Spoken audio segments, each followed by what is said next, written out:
The Story of Peter Pan by J.M. Barrie. Recording by Phil Chenevert.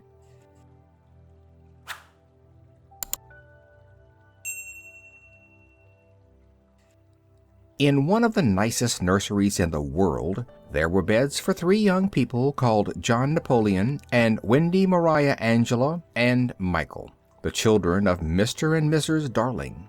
The nursery was wide and airy, with a large window and a bright fire with a huge fire guard round it, and a big clock, and prettily colored nursery rhyme pictures over the walls. It was in many ways a most interesting household. For one thing, although there was a pretty little parlor maid called Liza, the children were bathed and dressed by a big dog called Nana, whose kennel was kept in the nursery. On the evening on which our story begins, Nana was dozing peacefully by the fireside, with her head between her paws. Mr. and Mrs. Darling were getting ready to go out to dinner, and Nana was to be left in sole charge of the children. Presently the clock went off with a whir and struck 1, 2, 3, 4, 5, 6. Time to begin to put the children to bed. Nana got up and stretched herself and carefully switched on the electric light. You would have been surprised to see how cleverly she managed to do that with her mouth. Then she turned the bedclothes neatly down and hung the little pajamas over the fire guard. She then trotted up to the bathroom and turned on the water. After feeling it with her paw to make sure that it was not too hot, she went off to look for Michael, who, being the youngest of the three children, must go to bed first. She returned immediately with him sitting astride on her back as though she were a pony. Michael, of course, did not want to be bathed, but Nana was firm, and taking him to the bathroom, shut the door so that he should not be in a draught. Then Mrs. Darling came to peep at him as he splashed about in the nice warm water. Whilst Mrs. Darling was in the nursery, she heard a wee noise outside the window as a tiny figure, no bigger than a little boy, tried the window latch and vanished suddenly at her cry of surprise. She flung the window open, but there was nothing to be seen, nothing but the dim roofs of the neighboring houses and the deep blue sky above. She began to frighten herself with eerie bogey tales, for the same thing had happened the day before, when Nana had gone to the window and shut it down quickly so that she had cut off the boy's shadow. Mrs. Darling had found it in Nana's mouth and had carefully folded it and put it away, but she soon felt reassured when her children came in together in answer to her call. John, Napoleon, and Wendy were playing at their favorite game of being father and mother, and Mrs. Darling's beautiful face beamed with delight as she listened to them. Suddenly in rushed Mr. Darling, very much excited because he could not fasten his evening tie. Evening ties are difficult things to fasten, you know. Mrs. Darling easily managed that for him, and he was soon skipping about the room with Michael on his back, dropping him finally into his bed with a big boom-ba.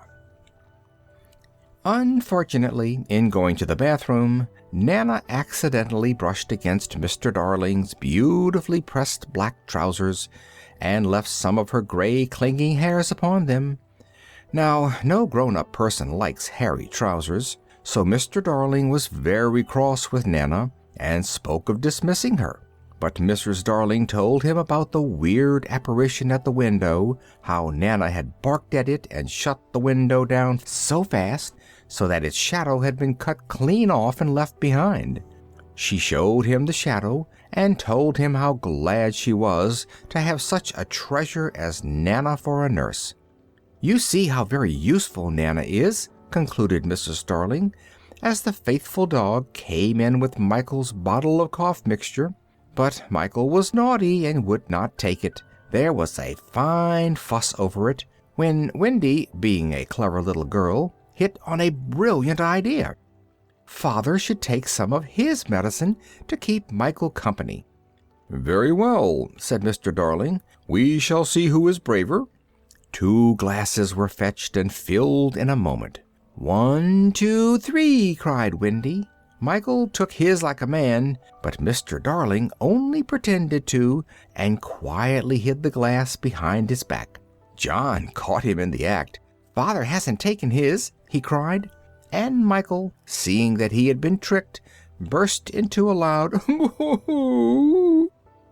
Mr. Darling, to appease Michael, thought of what seemed to him an excellent joke. He poured his medicine into Nana's drinking bowl, and when poor Nana, thinking that it was something nice, ran eagerly to lap it up, he roared with laughter to see the reproachful eyes she turned upon him.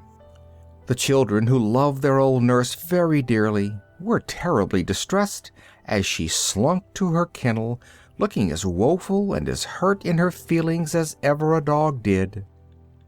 Mr. Darling, angry that they did not enjoy his joke in the least, coaxed Nana out of her kennel, seized her by the collar, and dragged her off in disgrace to be chained up in the yard.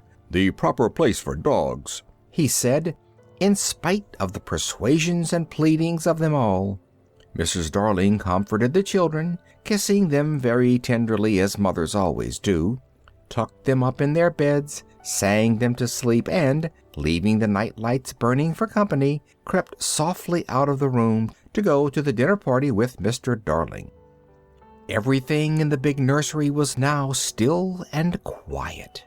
Suddenly the night lights flickered, waned, and went out one by one, and there darted into the room a tiny ball of fire, which flitted uneasily about and finally vanished into a jug. Then the same slender, graceful figure that had so startled Mrs. Darling leapt from the darkness outside the window. There was just one click, the window was open, and the little creature stepped cautiously in. He seemed to be looking for something, and you will easily guess that what he was looking for was his shadow. "Tink, where are you?" he whispered, and as then the light shone on the jug, he went on, "Tink, do you know where they have put it?" Now this little ball of light was really a fairy girl who knew everything worth knowing. Most fairies do. All you could see of her was the little flame, but you could hear her distinctly. She made a tinkling noise like a little silver bell, and that was why she was called Tinker Bell. Tinker Bell at last rested a few moments on the second drawer of the nursery dresser.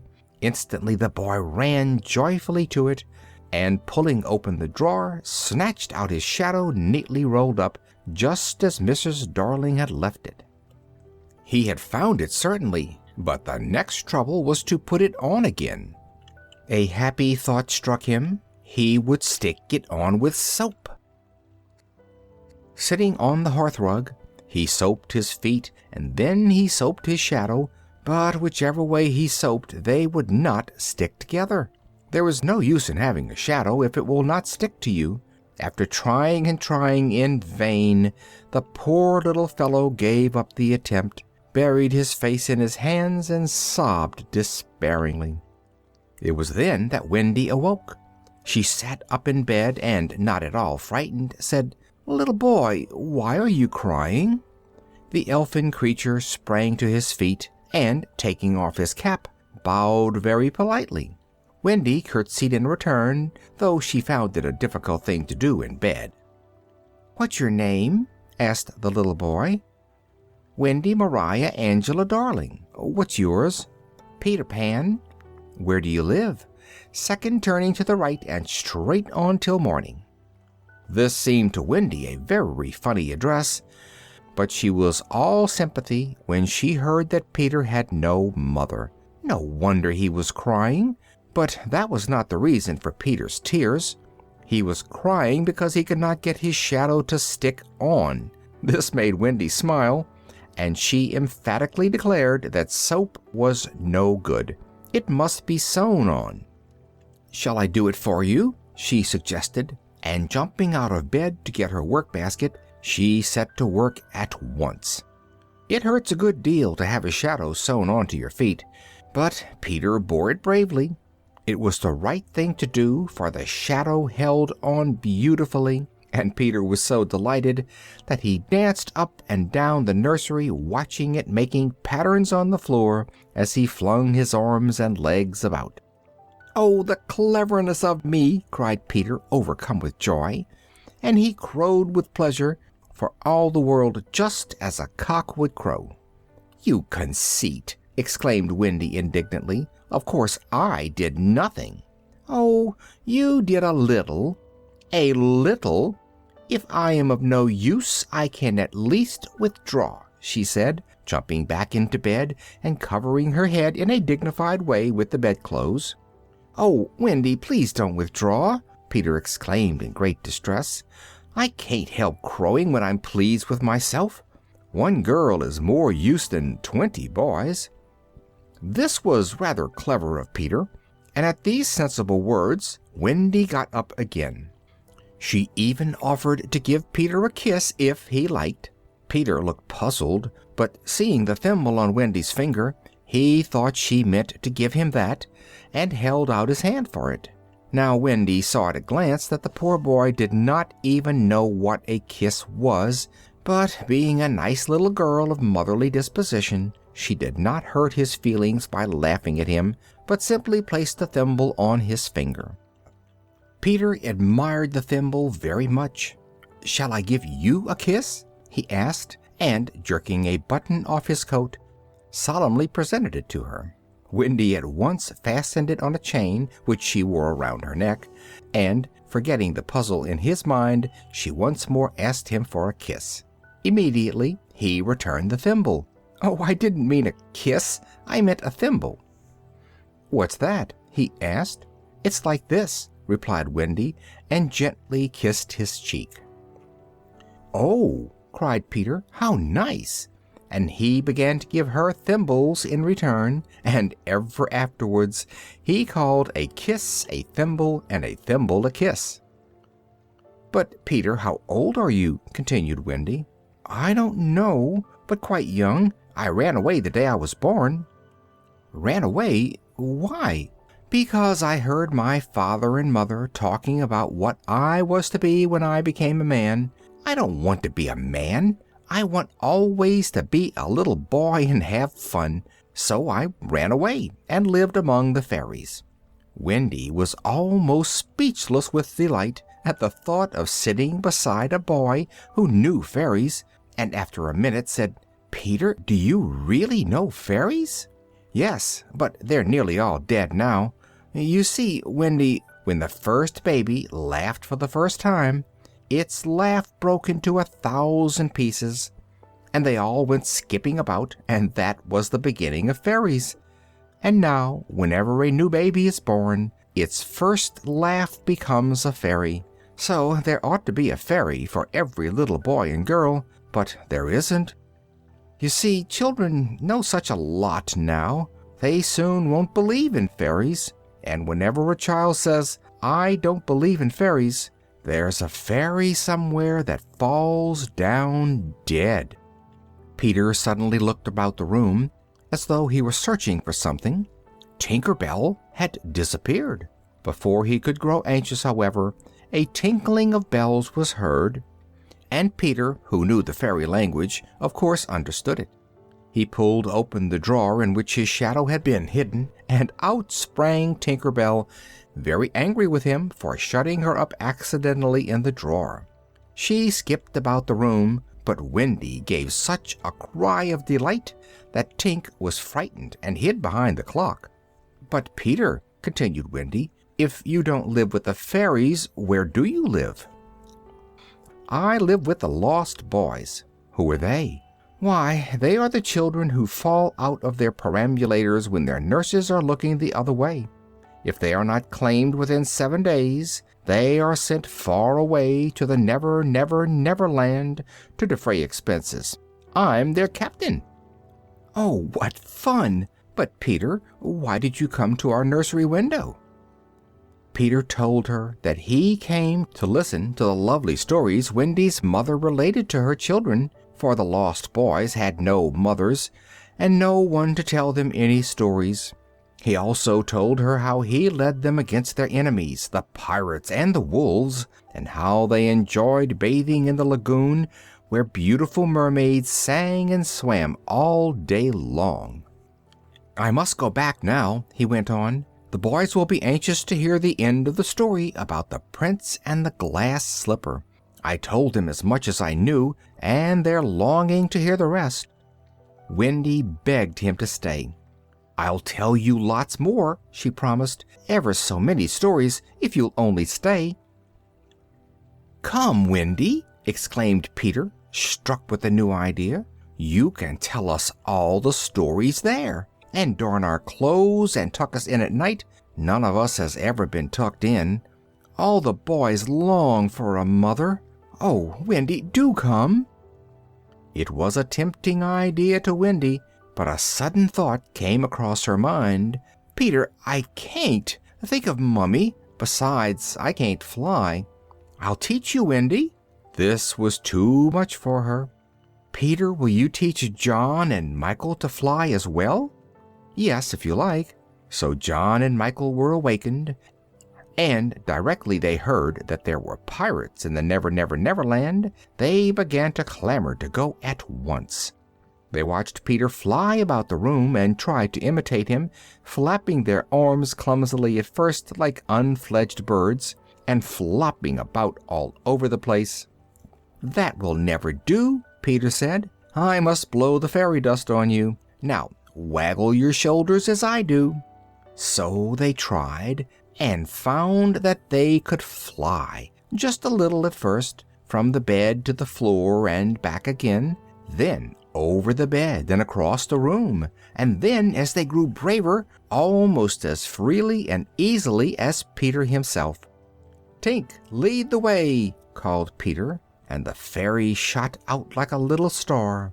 None of the children had time to put on their day clothes, but John snatched his top hat as he flew out the window, followed by Michael. Peter Pan held Wendy's hand, and away they floated into the dark blue depths of the starry night. A minute afterwards, Mrs. Darling, who had just returned from the party, rushed into the nursery with Nana at her heels, for Nana had been anxious about her charges, and had just succeeded in breaking her chain, but it was too late. The children were already on their way to the Never Never Never Land. Far away in the Never Never Never Land, the lost boys lived in the depths of the forest, on the banks of a lake now covered with ice. The trees were bare without their summer dress, and wolves prowled and howled in the distance, and wild beasts snarled in the undergrowth, and pirates sailed villainously up the lake, and red Indians, who were friends of the boys, lived secretly in their wigwams hidden in the glades of the woods. The lost boys, who, in their fur coats, looked more like bears than boys, were anxiously awaiting Peter's return. There were 6 of them. Slightly Soiled, the eldest, then came Toodles and Nibs and Curly and the twins, who were so much alike that one name did for both of them, so each was called Twin. They lived like moles under the ground, for fear of the pirates and the wolves. Each one had a special staircase hollowed in a tree trunk, so that they could easily run down among the roots of the trees into their home. They were playing about happily, although they were beginning to be a little anxious that Peter was so long away. Slightly was tootling on a whistle and dancing quite merrily with an ostrich for a partner, a queer combination, you will say, when suddenly the gruff voices of the pirates were heard. Nibs, who was very brave, slipped away through the trees to scout, but the others had only just time to scuttle down the stairs to the hollow trees before the big, ugly buccaneers came tramping up, hauling their captain, who was sitting in state upon a sleigh. You could not imagine a more dreadful-looking villain than that man was. His name was James Hook, and it suited him. He had 2 most evil-looking black eyes.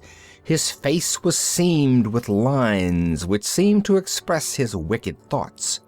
His hideous chin, all unshaven, was as black as ink and as prickly as a furze bush. His hair was long and black, and it hung around his face in greasy curls.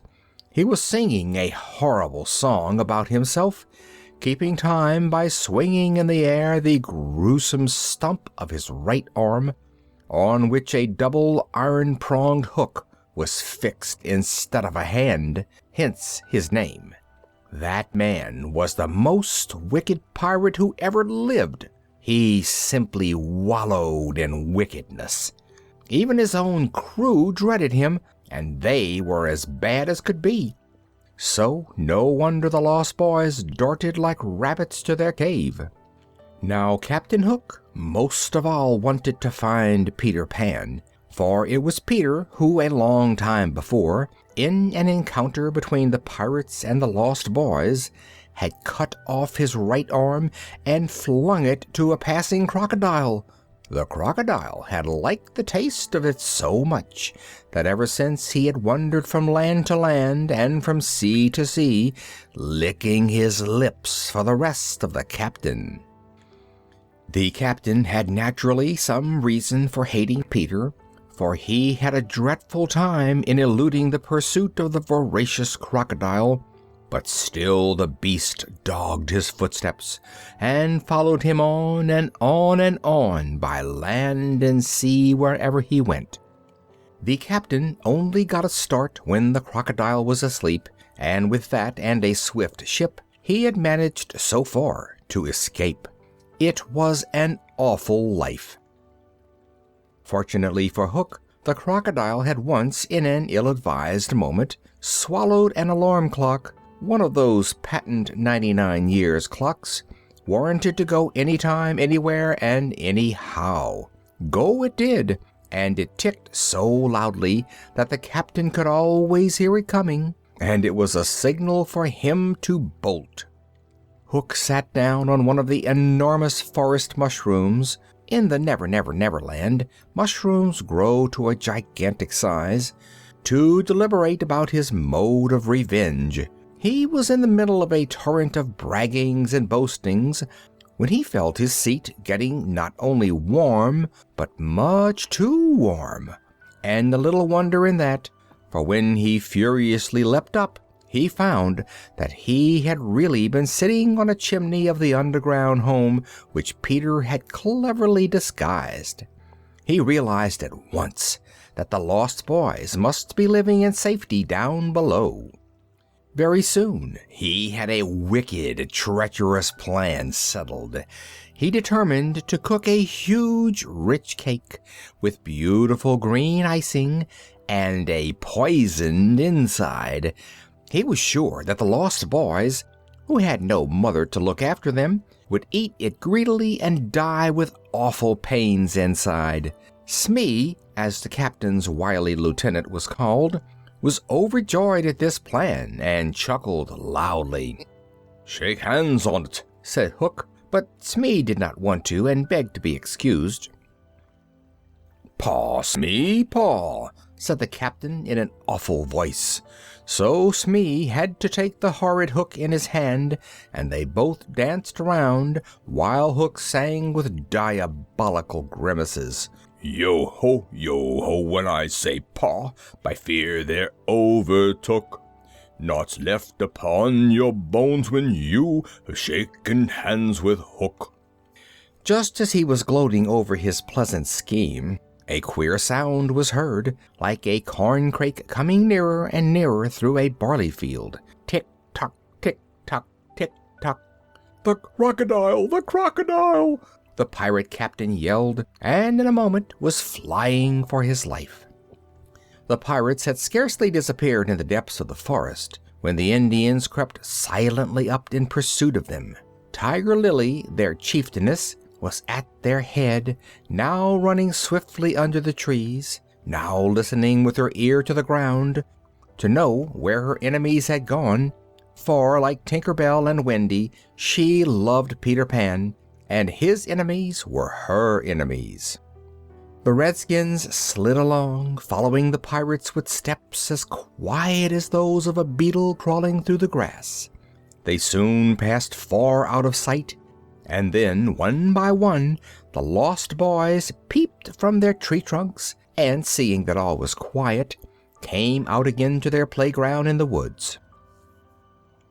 But their safety did not last for long. A fierce barking of wolves was heard, and Nibs, who had gone off by himself, rushed quite out of breath into the midst of the boys, closely pursued by a pack of lean and hungry wolves with glittering fiery eyes. What were the lost boys to do in this terrible plight when their leader was far away? Fortunately, one of them remembered Peter's plan. Whenever he was attacked by wild beasts, Peter used to run at them backwards, jumping along the ground, squinting at them through his legs. The lost boys did this all together, and really it was so astonishing that the wolves fled with terrified howls to the thickets where they lived. Note, this is a good way of scaring away mad bulls and wild animals, but it is always safer to practice on cows or in the zoo first. Then Nibs told the boys how he had seen the loveliest white bird you could imagine. It was flying this way, he said. It looked so wearied, and as it flew, it moaned, "Poor Wendy." "Are you sure it was a bird?" they asked. Nibs was quite sure, and almost at once they saw Wendy flying through the trees in her white nightgown. Tinker Bell was by her side, darting at her and telling the boys that Peter wanted her shot, for Tinker was rather a bad little fairy sometimes. She said this because she was jealous of Wendy, since Peter and Wendy had kissed each other. Instantly Toodles seized his bow and arrow and shot at the bird, as he thought, and she fell fainting to the ground. At once the boys saw that she was no bird, but a little girl, and perhaps the very mother whom Peter had promised to bring them. They were very frightened, and soon were sure that they had done a dreadful thing, for Peter came flying down with John and Michael, and immediately inquired after Wendy. "She flew this way. Haven't you seen her?" he asked. "Yes," said Toodles, and pointed to her as she lay motionless on the ground. Peter bent over her and took the arrow, and in his anger would have killed Toodles with it if Wendy had not stayed him by feebly moving her hand. Then they were all glad, for Wendy was not dead as they had thought, but only stunned. The arrow had fortunately struck the button which Peter had given her in mistake for a kiss. Soon she was quite well again, but so faint and tired after her long flight through the air. The boys did not know what to do. They did not like to carry her down into the cave, as it might not be sufficiently respectful, so they planned to build a house over her, only they did not know what kind of house to build. Then Wendy sang, in her half-sleep, the kind of house she wanted. "I wish I had a darling house, the littlest ever seen, with funny little red walls and roof of mossy green." And the boys fetched logs out of the forest, and a grate and a rug from the underground cave, and built a beautiful home for her out of wood and tarpaulin and make-believe. They made a chimney out of John's tall hat, which he had been Londony enough to bring with him, and they made a splendid knocker out of the sole of one of Toodles's boots. When it was finished, it was built round Wendy as she lay on the ground. Peter knocked solemnly at the door, and Wendy opened it and came out, very pleased and happy. The lost boys knelt before her and begged her to be their mother and tuck them in at night time and tell them stories before they went to bed. She said that she was not quite sure if she could, but she would do her best, if only Peter would be father, and that now, if they liked to come in, she would tell them the story of Cinderella. In they bundled, one after the other, to listen to the tale. and they were so big, and the house was so small, that they must have been packed like sardines inside. But a sort of cozy feeling like that was, I expect, just what they wanted, and they were very happy. The evening fell softly down on the forest, and the shadows rose, so that everything was dark and still, save for the occasional baying of a wolf. Lights were lit in the little house, and at last, when it was quite night, Peter came out with his sword and walked up and down like a sentry to guard the new little mother he had brought for the lost boys. One fine summer evening, Peter, with Wendy and their little family, went down to the lagoon where the mermaids lived. The Never Never Never Land, as you see, is full of the most strange and interesting creatures, some of them dreadful, like the pirates, wolves, and crocodiles, and others, like the fairies and the mermaids, altogether beautiful and charming. Wendy and her brothers, who had never seen a real mermaid with a tail, were very much excited, and as luck would have it, just as they arrived at the lagoon, one of them, seated on a rock, was combing her long tresses, on which the sunlight gleamed until they shone like a mixture of gold and bronze, for they had a beautiful greenish tinge. As she combed her hair, she sang such a wonderful melody that the boys longed to catch her. They instantly dashed into the water, but with a piercing cry of "Mortals!" the mermaid dived out of their reach into the lowest depths. "But look, here is another little mermaid. Surely we can catch her," said John Napoleon Darling, and he very nearly did. Mermaids, however, are hard to catch, and when caught, they are still harder to hold. John succeeded in getting the little sprite in his hands, but, wriggling like an eel, she slipped out of his grasp. Breathless with excitement, the whole band of children clambered onto the rocks, when all at once a cry went up, "The pirates!" Sure enough, a boat was approaching, and in it were seated the two pirate lieutenants, Smee and Starkey. The boys were already swimming to the shore as fast as they could, when, to his horror, Peter recognized Tiger Lily sitting in the stern, tightly bound with ropes. In a flash, he guessed what was their intention. The wretches meant to leave her, all bound as she was upon the rock, until the tide came up and drowned her. Determined to save her, Peter thought of a clever trick. Imitating the wicked captain's voice, he called out, "Cut her bonds and let her go." The effect was marvelous. The astonished buccaneers, fearing to disobey their captain, instantly released Tiger Lily, who leapt into the water and swam towards the boys. The pirates had turned and were rowing back, when they saw Hook swimming towards them, and learnt from him how they had been duped. Horribly enraged, he chased them out of the boat, leaving them to swim back to the ship as best they might, while he himself set about recapturing Tiger Lily. But the pirates once safely out of the way, Peter and his friends went back to the rock to attack the captain, who was now single-handed. A fierce fight ensued, Hook using his iron prong to some purpose on poor Peter, while the boys, seizing Hook's boat, rowed off with Tiger Lily in it. At last, finding himself outdone, the captain gave up the fight, and in all haste swam back to his ship. Peter, left alone on the rock with Wendy, found her so exhausted that she could neither swim nor fly any farther. With difficulty he managed to help her to a firm footing, but the tide was rising, and they were both in great danger. As he watched the water silently creeping nearer, Peter almost despaired.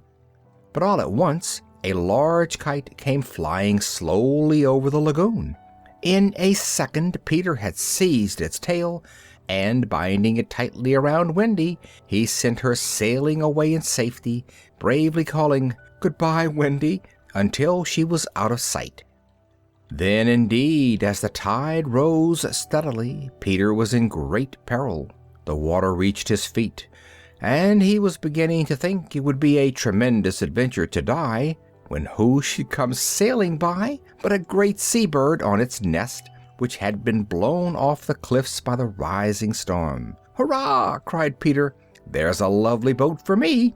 And chasing the bird off, in he stepped, curled himself round, and spreading out his coat to the wind, sailed swiftly and merrily after Wendy. The days passed merrily in the underground home, where Wendy was the sweetest little mother, and Peter the bravest father you could ever have found anywhere. The cave was large and roomy, and the rocks out of which it was hollowed were of a deep brown color. There was a fine large fireplace, and overhead, near the ceiling, were hung baskets and fishing tackle and all sorts of things likely to be useful to cave dwellers. Wendy had not been long there before she had improved the home and made it as comfortable as her own nursery. It is wonderful what clever girls can do, even with the poorest materials. There was now a huge bed for all the boys, and a basket for Michael, because he was the littlest, and because a cradle is such a homely thing to have about the house. And in a corner of the room, hidden behind a tiny crimson curtain, there was a wee little room for Tinker Bell, daintily furnished to suit the tastes of a girl fairy. There were stools made of mushrooms for the boys, and 2 comfortable chairs made of pumpkins, where Peter and Wendy could sit in state, as was fitting the father and mother of the little family. One Saturday night, Wendy and the boys were all downstairs together, waiting for Peter to come back from a hunting expedition. Outside, the faithful Tiger Lily and her Red Indian band were keeping guard against the pirates. Presently, the crackling of branches indicated Peter's approach through the underwood. Tiger Lily sprang up to meet him, and the lost boys ran to the tree trunk stairways to welcome him on his return. He was the best of fathers, and never forgot to be a little boy, for he had filled his pockets with fruit for the boys who had been good, and he let them rummage through and through his coat like rats in a corn sack.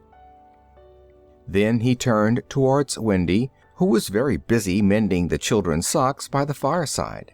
She looked very charming in her pretty brown frock, the color of autumn leaves, with scarlet berries in her hair, and she made Peter very happy as they exchanged thimbles and talked over the boys and their doings, as if they had really been their father and mother.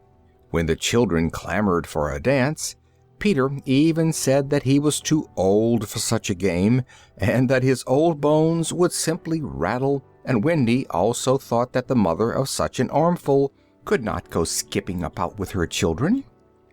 So Peter sang "Sally in Our Alley," which song Wendy thought no one else in all the world could sing so sweetly as the darling of her heart, while the others danced pillow dances and bolster dances, and turned somersaults on the beds, and did all the other jolly and lively things that everyone wants to do just about bedtime, when one ought to be thinking of going to sleep. At last they quietened down for Wendy to tell them just one more story before they were tucked in for the night. They clustered eagerly round, interrupting every sentence, as children always do, even the best of them, while Wendy told her story. And the story somehow seemed familiar to John and Michael and Peter, for it was the tale of Mr. and Mrs. Darling, poor dears, who had lost their children one winter night, and how sad they were about it, how lonely they felt, and how the nursery window would always be kept open, ready for the children, if ever they should come flying home again. When she had finished, Peter stood up sadly. "No, Wendy," he said, "I thought so once, but you cannot be sure that the window will be kept open. When I went back to my mother, the window was barred, and there was another little boy sleeping in my cradle." At that thought, Wendy started up with a look of horror in her face. "Perhaps by this time Mother may be in half mourning," she exclaimed, and John and Michael felt they dared not stay another moment in the Never Never Never Land. What would they do if they were too late in coming back, and found other children in their beds? other children being bathed and dressed by Nana. They must go home at once. The boys crowded round Wendy, imploring her not to leave them, but she was firm. Not only would she return with John and Michael, but she would take all the boys with her for her mother to adopt. The boys, as soon as they heard themselves invited to come too, were as happy as larks, for now each of them would have a true mother in Mrs. Darling, and would live in a house like other boys. In a moment they were packing their baby clothes and were ready to start on the journey. Peter alone refused. He was miserable at the thought of losing Wendy, but he couldn't consent to grow old and have a beard, as he knew he must do if he left the Never Never Never Land. Never, never could he do that. There was nothing for him then but to stay behind. Wendy was as careful as a little mother in pouring out Peter's medicine, and made him promise faithfully to take it every night. But suddenly there was a stamping overhead, and banging, and a clashing, and a shouting, and a sound of heavy people wrestling and struggling to and fro. The pirates had taken the Red Indians by surprise. The children heard the fighting, and listened like mice to the squalling of cats, as frightened as could be, while Peter waited with his sword. The battle was very soon over. The redskins were beaten and ran like hares, or crawled dangerously wounded into the thickets. The triumphant pirates were left victorious, though a little out of breath, close above the children's heads. Hook, their captain, more wicked-looking than ever, listened at the mushroom chimney. "If the Indians have won," Peter was saying, "they'll beat the tom-tom." "Aha!" thought Hook, and he picked up a tom-tom that one of the flying Indians had left behind, and sounded it loudly, "Rub-a-dub, rub-a-dub-a-dub-dub-dub." "Hooray!" shouted the children down below. "An Indian victory!"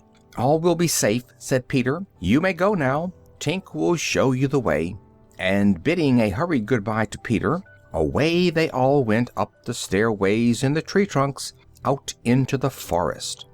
The pirates were ready for them. As each child came above the ground, he was seized by one of the swarthy ruffians who stood waiting.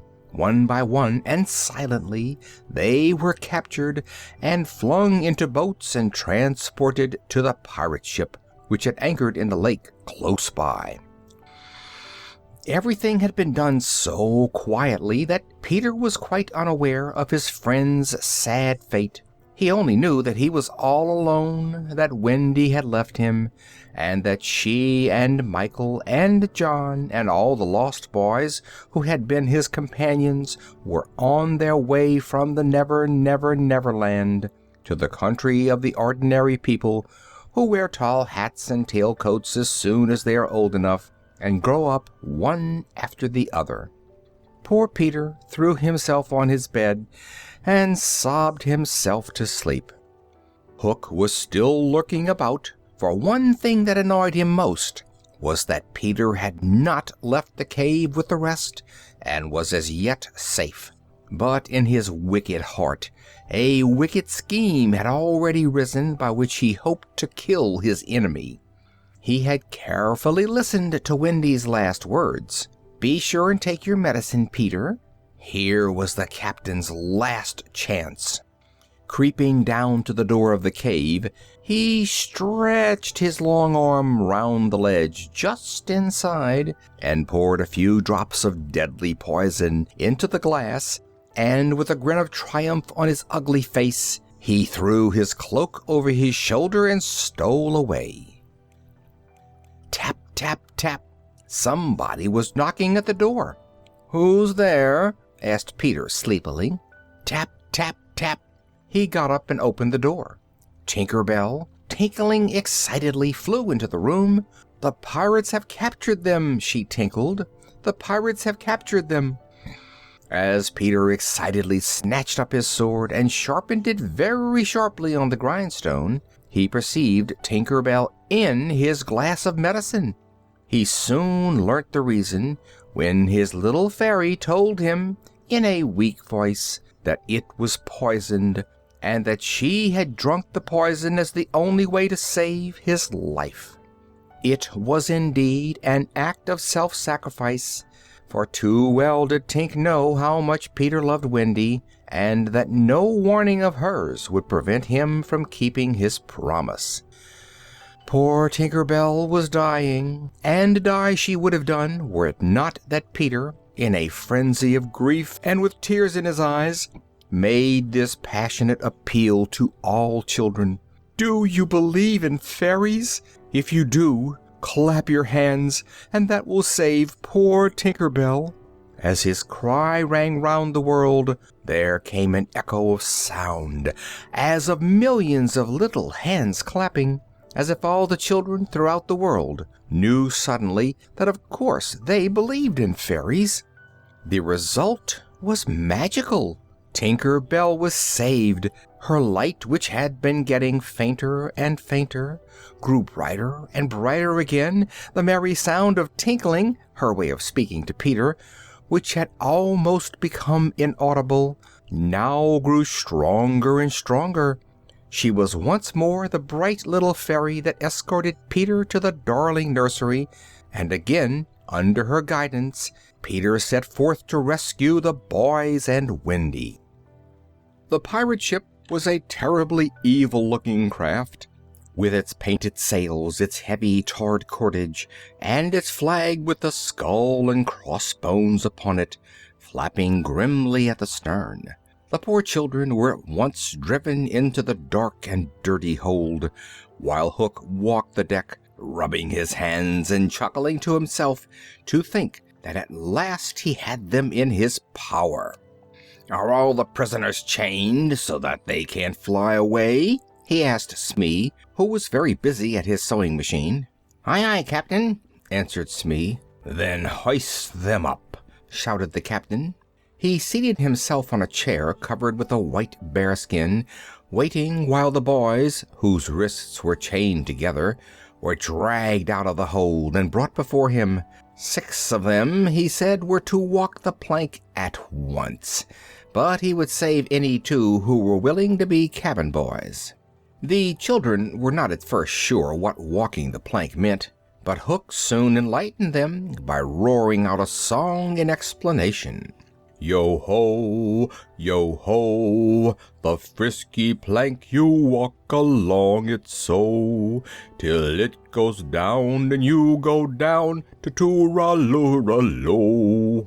He sang, waving his hook to show how, when the plank tipped, they would be shot into the water and drowned. Turning towards John Napoleon Darling, he shouted, "You look as if you had some pluck in you." John hesitated. In his schoolboy days, he had always thought a pirate's life very attractive, so stepping forward, he said, "Will you call me Red-Handed Jack?" The captain laughed with delight and promised to give him that name if he joined the crew. Then Michael went up to him and slapped him on the shoulder. "What will you call me if I join?" he asked. "Black-bearded Joe," answered the captain, and until another question arose, Michael was much pleased. The cabin boys were told that they must of course swear "Down with King George," and to this neither boy would consent. John and Michael were then pushed on one side and told that their doom was sealed, while Hook shouted, "Bring up their mother." In a moment Wendy was dragged from the hold, and when the boys rushed to protect her, they were pulled back, leaving her standing alone, looking very frightened but pretty in her brown dress, with a long brown cloak wrapped around her. Hook asked her if she had any last message for her sons who were about to die. Wendy spoke beautifully to the boys, telling them she was sure their real mothers would wish them to die like English gentlemen. Her courage so inspired the children that they all cried they would do what their mothers wished. Upon this, Wendy was cruelly tied to the mast whilst Hook's orders were being carried out. But just as the boys' fate seemed determined, something happened to change Hook's glee into terror. Tick, he heard, and at the dreaded sound he yelled, "The crocodile! Hide me! Hide me!" In abject fear he rushed to a corner of the ship, while his men crowded round him, intent only upon shielding their captain from the jaws of the monster. The boys, too, waited breathless with horror, until, with sudden relief and rapture, they saw not the crocodile, but their beloved Captain Peter Pan appearing over the ship's side. In one hand, at arm's length, he held an alarm clock, the ticking of which had made Hook believe that the crocodile was upon him. Making a sign to his friends, Peter dashed into the cabin unseen by the pirates and shut the door. The ticking ceased directly, and Hook's terror vanished. Returning to his dreadful purpose, he cried, "Now here's to Johnny Plank." Again he began to sing, yo ho, the frisky plank." But the boys, filled with hope and excitement, drowned his voice by singing, "Rule Britannia," and just as the pirate was about to vent his rage upon them, he was silenced by a shrill and piercing cock's crow from the cabin. Struck motionless with terror, the crew looked to their captain for some explanation, who ordered Gecko, one of his men, to enter the cabin and see what was the matter. Hook waited, but Gecko did not return, and once again was heard the awful, mysterious crowing. "Someone must bring me out that doodle-doo," roared the captain, and as no one volunteered, "I thought I heard Starkey volunteer," he said, pointing his hook at Starkey. Mad with terror of the hook, as well as of the uncanny creature in the cabin, Starkey rushed wildly round the deck, and finally, to escape both, flung himself overboard. Furious at this mutinous behavior, Hook shouted, "I'll bring that doodle-doo out myself." But he had no better success, and came rushing back in a cowardly fashion, saying, "Something blew out the light." A happy idea now struck him. Drive the boys in. Let them fight the doodle-doo. If they kill him, so much the better. If he kills them, then we're none the worse. This, of course, was just what the children wanted, but concealing their delight, they allowed themselves to be driven into the cabin. In the meantime, all the pirates huddled together, hiding their faces. Sailors, you know, are very superstitious, and they all thought the ship was bewitched. So terrified were they that no one saw Peter steal out, followed by the boys, who crept silently up the ladder to the higher deck. No one saw Peter cut the ropes which bound Wendy, and take her place at the mast, and cover his face with the brown cloak she had left, while Wendy joined the boys. "It's the girl," cried Hook. "There's never luck on a pirate ship with a woman aboard. Let's throw her over." All the men knew that their captain was right, and one of the pirates started up and shook his fist at the brown-robed figure at the mast. "There's nothing can save you now, missy," he cried. "There is one," came a ringing voice, and the brown cloak was flung aside, and there stood Peter Pan. "Down, boys, and at 'em!" he shouted, and with a rush the boys, armed with weapons which Peter had found and given them in the cabin, swarmed down upon the lower deck. The pirates believed that all the boys had been slain by the mysterious doodle-doo, and were panic-stricken as they saw them with swords and daggers.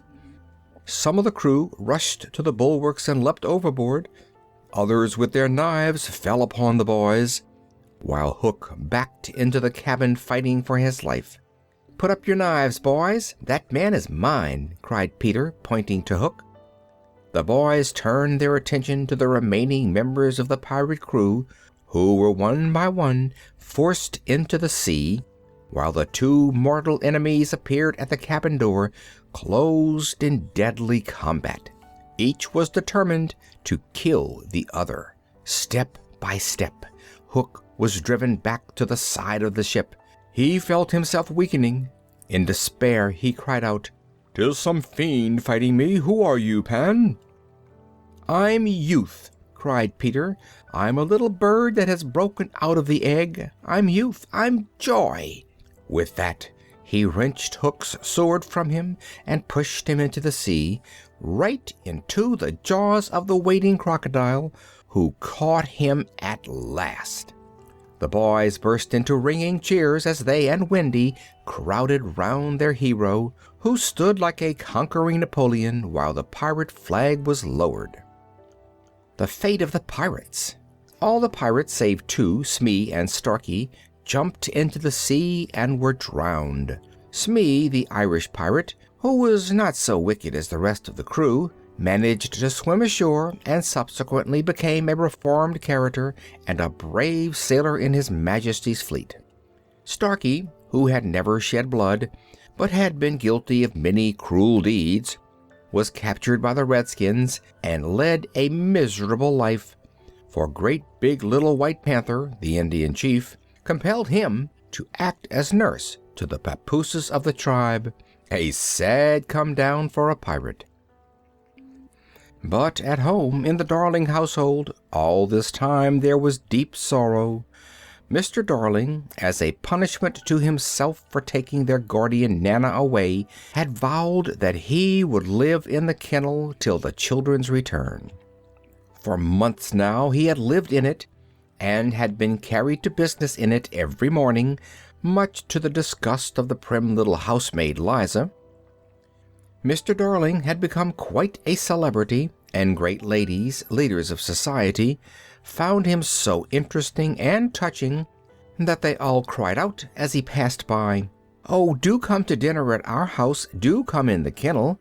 All the newspapers had asked him to write the cricket and football news for them, and his picture postcards were to be seen in every shop window.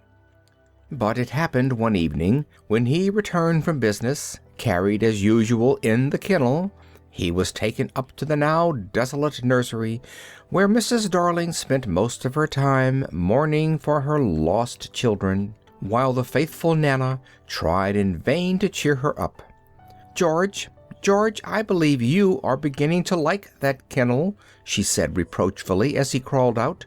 He denied the charge, however, and tried to comfort Mrs. Darling, who never for one moment forgot the little empty beds and the silence and cheerlessness of the nursery. Then he left her, and sitting down by the fire, Mrs. Darling was alone with her sad thoughts.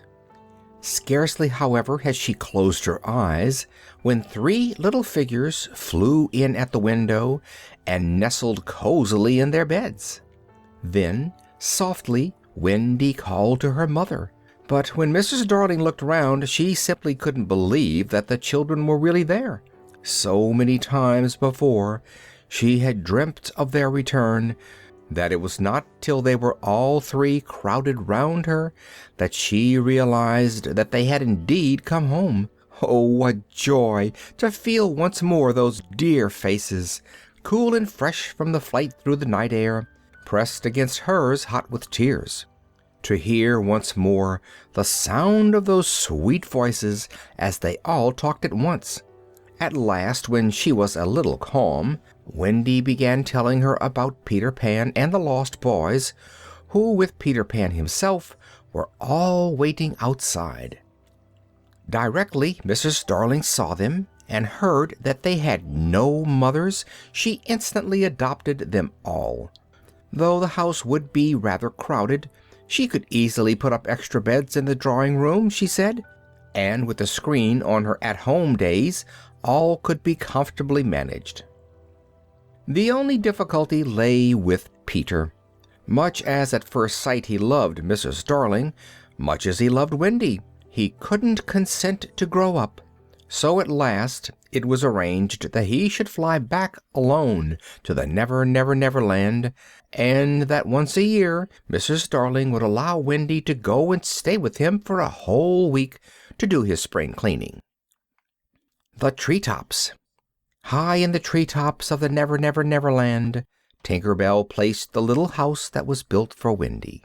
The treetops are soft as velvet, and in the evening at twilight are all bejeweled with tiny mauve and white and blue lights. The mauve ones are boy fairies, the white girl fairies, and the blue lights are darling little sillies who are not quite sure what they are.